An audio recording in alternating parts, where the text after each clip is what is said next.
خیلی تقدیر تشکر میکنم که برای ما اینجا دوستی محبت خلق کردی.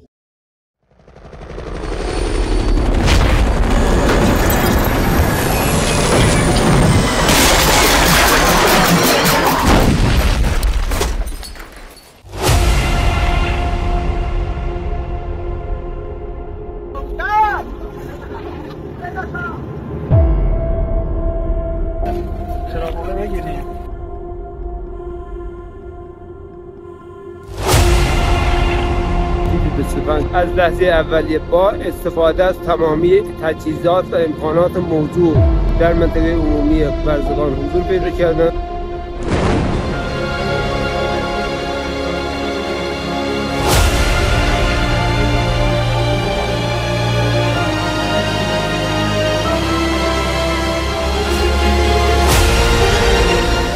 دیروز بعد از ظهر که اعلام شد این سانحه، تمام نیروی زمینی که در تبریز حضور داره، از جمله لشکر 21 تیپ 25 نیرو مخصوص قرارگاه شمال غرب، همراه برادران عزیزم از سپاه پاسداران، نیروی زمینی سپاه، عزیزانم از فراجا، همه در قالب نیروهای مسلح در منطقه حضور پیدا کرد.